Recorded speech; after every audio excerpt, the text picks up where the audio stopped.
Good evening. This is such a privilege to be here, and I can't believe how good God is for Malcolm Gladwell to talk about a lot of what I'm going to talk about. I was asked to speak about beyond incarceration, and I spent the majority of my probation career as an adult felony probation officer, and I'm now approaching about 33 years in the criminal justice system, working in a variety of areas.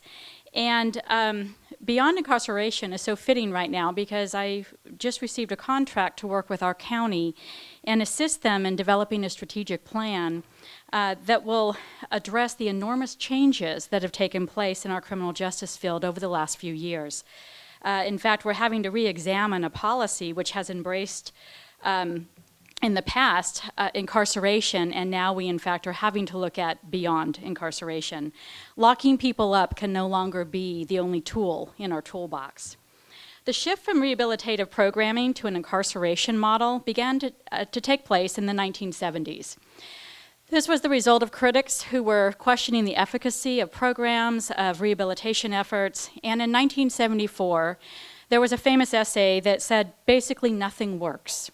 And this seemed to strongly influence and confirm what many of the general populace thought, which was that rehabilitation did not work.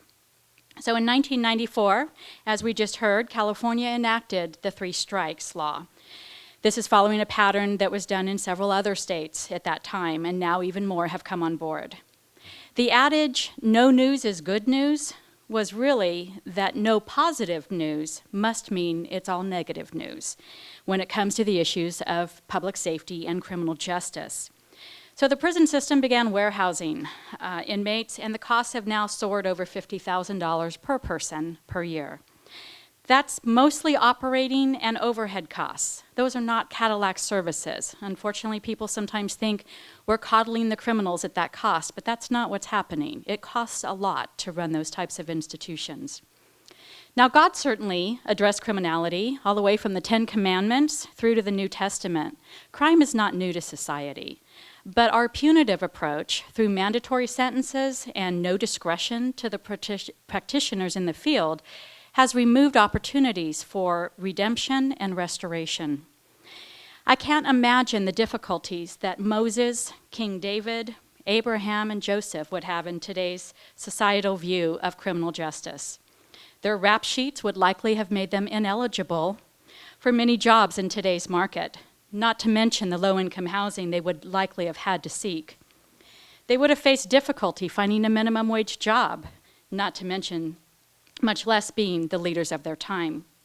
Where would they have been in today's sentencing world? Moses was a murderer. David commissioned a murder. Abraham committed fraud. And Joseph's rap sheet would have revealed that he was a convicted sex offender.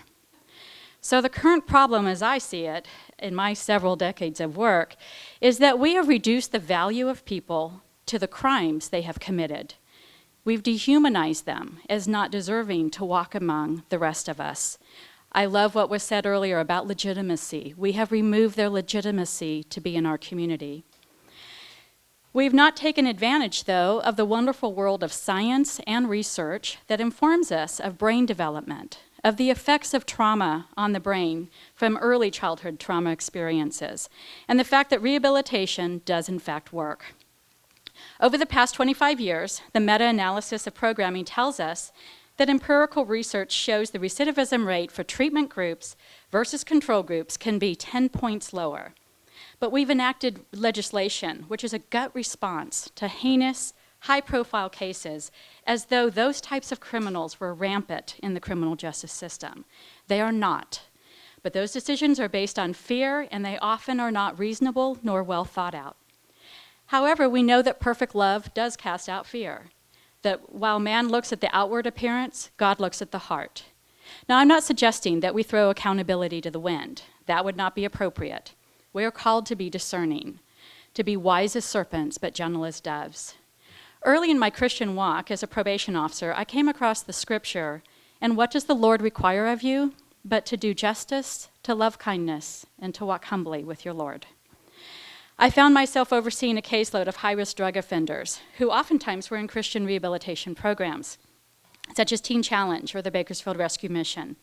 I often shared sermon notes and other supporting information to the people on my caseload.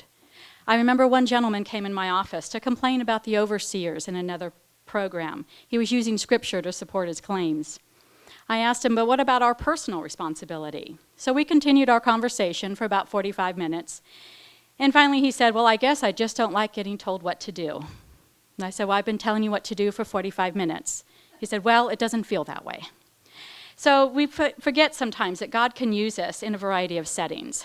On that particular caseload, I saw a 60% violation rate drop to 30% in 3 months and 3% in 6 months. My own experience confirms that rehabilitation does in fact work. I was later able to run my domestic violence program at Garden Pathways, which is had a private funding from a Christian foundation. We provided no-cost counseling and intervention. We experienced a 90% retention at 90 days. This was for a 1-year program. That is unheard of. That's more than twice what the local and the nationwide rates are. We graduated 68% of the men. Of those graduates, 18 months later, not one of them has been rearrested for domestic violence. So my own experience confirms that rehabilitation does in fact work. But these programs cannot function without the financial support from our community, and in many cases, they need not just our money, but our time and our commitment to help others, to help them navigate a successful life. Garden Pathways, Bakersfield Rescue Mission, and other programs need mentors like us if they are going to continue to make a difference. We need to encourage our local policy makers to support well-run programs that are showing positive outcomes. Those families live among us. We are most like Jesus when we take care of the least of these.